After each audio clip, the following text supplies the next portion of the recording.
up, guys? Amira Borders here from the Daily Emerald to get you caught up on all things new this week.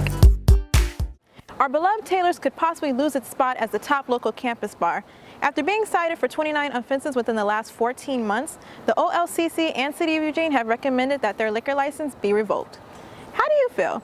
Do you think Oregon is better off without Dollar Wednesdays, or do you feel it just won't be the same without those green buckets? Let us know in the comment section below. In other news, President Michael Schill is set to receive a $60,000 raise. Schill's salary will increase from $660,000 to $720,000. After June 2020, his yearly salary is set to increase to $738,000. Schill is currently the highest paid president in Oregon and the second highest in the Pac-12 conference.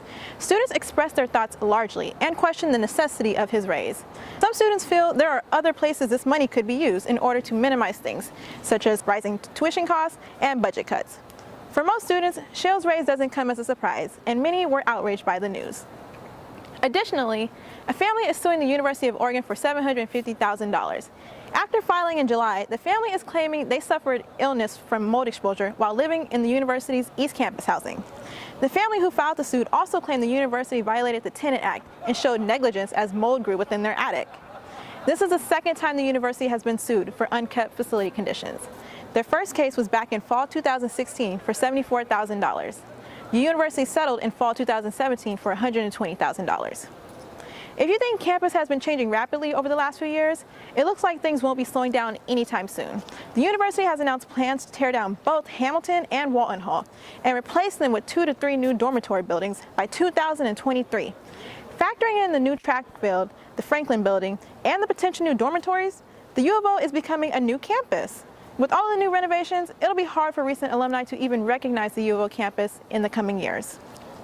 Check back in for more coverage in our weekly newspaper or online at thedailyemerald.com. The Carter 5 has officially dropped, and it marks the long-awaited comeback of Lil Wayne. After battling some legal issues with his former label Cash Money Records and longtime mentor Birdman, there was no clear sign if Wayne would ever release his album. After his success with winning Young Money back, Lil Wayne finally released Carter 5, making it a 7-year wait that ultimately lived up to its hype. The Carter 5 is expected to sell around 475,000 to 525,000 copies in its first week. This will make it the third highest release this year after Drake's Scorpion and Travis Scott's Astroworld. Hopefully with this new release there will be a tour of some sort to continue the hype of this album. Finally, the Ducks football team rebounded nicely last week against the number 24 California Bears with a score of 42-24. The Ducks moved up to number 18 in the AP poll. The Ducks are now 4-1 on the season and 1-1 in the conference play. The Ducks will have this week off and then will return home to take on the number 10 Washington Huskies in Autzen Stadium on the 13th. Oregon volleyball drops 8 spots in the AVCA poll after losing 2 upset home matches.